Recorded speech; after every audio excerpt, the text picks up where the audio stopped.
Hope you're doing good. Obviously not in my regular studio right now. I'm actually at home. I'm under a 14-day quarantine. Papa Trudeau has me locked up because I spent about 3 hours in the United States doing some banking. And of course, coming back across the border, 14-day quarantine. It is what it is. But I have some updates here with regards to access to information requests. In the United States, that's called FOIA requests, Freedom of Information requests. So there's some interesting updates here with regards to the Freedom Convoy and what we're getting back from at the federal and provincial level, and how this ties in with the ongoing Public Order Emergency Commission that followed the invocation of the Emergency Act here in Canada during the Freedom Convoy. So because the Liberal government did invoke this act, there has to be a hearing, there has to be a commission to kind of hear out, how did you justify that? What's going on, right? There has to be a bit of an investigation. That's just how things roll. Can we expect to get an honest and open and transparent inquiry here? I don't think so. I think that's rather obvious, and this sort of just seems more just like a necessary act that has to be shown to the public. I don't think there's any real investigation going on here, regardless of how much the opposing political parties are going to push. I don't think we're going to see that. And I also think we're going to see, which we are already seeing, some of the key players involved, Public Safety Minister Marco Mendicino, as well as the Justice Minister David Lametti, have already in their testimonies lied, basically shared false information. I don't know if they actually believe the information they share, but they've shared, verifiably false information, and they just kind of get away with it. And what's fascinating about this is if they're able to share that information to an investigative committee like this, and it just is what it is, and if they actually believe that, those facts, which are not actually facts, then shouldn't the government really need to be transparent? If the government itself is operating off of things that didn't actually happen, we need transparency more now than ever, because obviously their intel, which they admit they got part of it from just CBC articles, which were later retracted, part of their intel is obviously false, right? So this is why transparency is so necessary. So let's go back to the FOIA requests. Back in February, I had submitted to the federal level through the Canadian Security Intelligence Services, so essentially CSIS, which is similar to the CIA. I asked them for a bunch of records with regards to the Freedom Convoy and any briefings, memos, and discussions that they had about the Freedom Convoy, including emails, all that sort of stuff. And I also asked the same request at the same time from the provincial government here in Ontario, basically looking to see how the two different governments were ultimately talking about this, to try and understand ultimately what this commission is currently doing, which is how did they come about this? What did they say behind the scenes about this Freedom Convoy? Or are they strategizing in some way to push all the misinformation and disinformation that the government did push during this time? What was talked about? How did they land where they landed? And I was told pretty quickly, about three weeks after my initial requests, I was told from CSIS that due to Section 9 of the Act, there's a provision where they can extend by 30 days. And they said, well, in our case, 30 days is not enough. We need 120 days, which I've never heard before in any of the access to information requests I've ever put in. 30 days is typically all it's ever been. They're coming out 120 days. And I was like, that's a lot of time. What's going on there? You look at the provincial side, and they immediately asked for 30 days, and then they asked for more clarity. I provided clarity. They asked for another 30 days, and then they came back saying, okay, here's what we think we can give you. It's going to cost this amount of money, and essentially, just so you know, the vast majority of it's probably going to be redacted or protected under various acts where the release of the records is essentially exempt.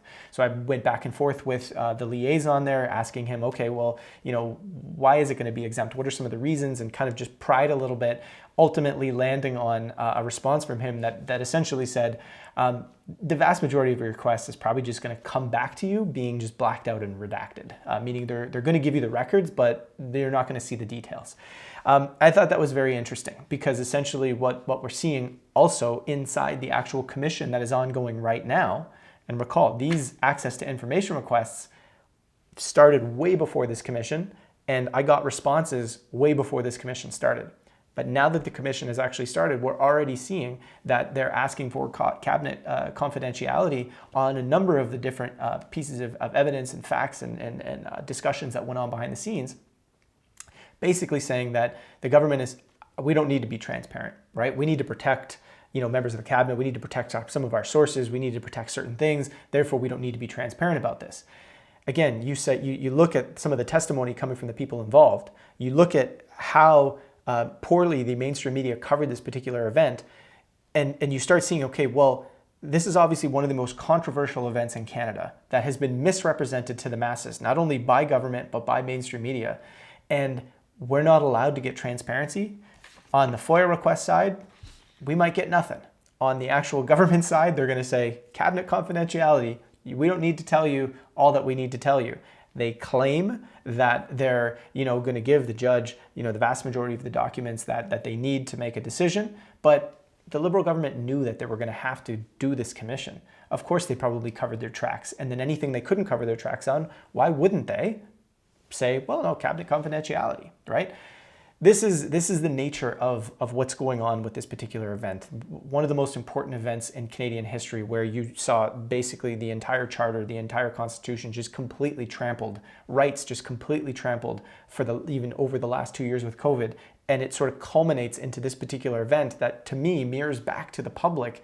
Hey, you don't live in a world where you are as free as you think. You don't live in a world where you have as many rights as you think. And the government will do anything in their power to create a situation where they make you believe something that isn't actually true so that they can pass off what they want to pass off, maintain their ego, maintain their power, do what they want to do. And this is kind of leading to the larger question that I hope people start to realize. You can hate on Trudeau all you want. You can say this is all about the Trudeau government being corrupt. What he's doing is really not all that different from what governments in the past have done, not just here in Canada, but in the United States and in governments all around the world. The nature of our political systems, the way they're incentivized, the way they work, the way they're, I'm going to say directed by people who are unelected, has been like this well before Trudeau came along. So getting so caught up in hating Trudeau is your prerogative, but that guy getting out of the picture does not change the underlying system that's there, that is incentivized to continue this type of behavior no matter who's in power. And so this leads to a much larger discussion that says all of the evidence is here that says at the end of the day, government's going to do whatever they want. And it's not going to be to serve the people. It's going to be to serve their own interests, their own agendas. How much corruption does Trudeau have to get caught doing? And as a prime minister, does he ever get punished for it? No, right?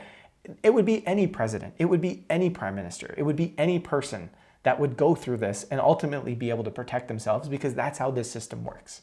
So as people, we have to start coming to note that. We have to start coming to realize it's the systems themselves that we need to begin having a long, difficult, and not, obvious conversation about moving away from these systems in some way, shape, or form to something new, to perhaps something parallel for a little while, to try it out, to see how it goes, to see how we can ultimately one day transition from, the massively corrupt systems we have today to something that actually works in favor of people.